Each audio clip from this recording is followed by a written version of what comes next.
ছোট্ট একটি মেয়ে তার ট্যাবলেটে একটি ভয়ঙ্কর দানবের ছবি আঁকে, আর ঠিক পরের মুহূর্তে সেই আঁকা ছবিটা সত্যি সত্যি জীবন্ত হয়ে বাইরে বেরিয়ে আসতে শুরু করে। মেয়েটি একদম শান্ত থাকে, শুধু তার হাত ঘোরায়, আর একের পর এক অদ্ভুত এলিয়েনের মতো প্রাণী বাস্তবে রূপ নিতে থাকে। অবাক করা বিষয় হলো এই মিষ্টি ছোট্ট মেয়েটি একটুও ভয় পায় না। সে সঙ্গে সঙ্গে পানি দিয়ে একটি বিশাল হাঙর তৈরি করে, নিজে তার উপর চড়ে বসে, আর এক নিমিষে সেই হাঙর দিয়ে সব এলিয়েনকে গিলে ফেলে। আসলে এই মেয়েটির কাছে পানি নিয়ন্ত্রণ করার এক বিশেষ শক্তি আছে, যেটাকে সে যে কোনো রূপে বদলে দিতে পারে। এই ক্লাসের প্রতিটি শিশুর কাছে আলাদা আলাদা সুপার পাওয়ার আছে, কারণ এরা সবাই সুপার হিরোদের সন্তান। ঘন কোকড়ানো চুলওয়ালা একটি ছেলে দেখে দরজাটা বন্ধ, সে নিজের গলা লম্বা করে বাইরে উকি দেয়, আর যখন নিশ্চিত হয় যে শিক্ষক চলে গেছে, তখন পুরো ক্লাসে দুষ্টুমি শুরু হয়ে যায়। পানির শক্তিওয়ালা মেয়েটি পানি দিয়ে একটি ছোট্ট বিমান বানায়, কারণ সে নিজের শক্তি দেখাতে খুব পছন্দ করে। কিন্তু তার আগে সুন্দরী মেয়েরা লাইক বাটনে চাপ দাও, আর ছেলেরা লাইক সাবস্ক্রাইব দুটোই করো। আর যদি তুমি কিছুই না করো, তাহলে আমি বুঝে নেব যে তুমি অন্য কিছু।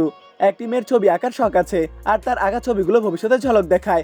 আরেকটি মেয়ে গান গাইতে শুরু করে, আর তার কণ্ঠস্বরে চারপাশের জিনিসপত্র বাতাসে ভাসতে শুরু করে। ঠিক তখনই একটি ছেলে সবচেয়ে উঁচু চেয়ারের উপর উঠে যায়, একদম সেভাবে যেমনটা আগে সেই ছবিতে দেখা গিয়েছিল।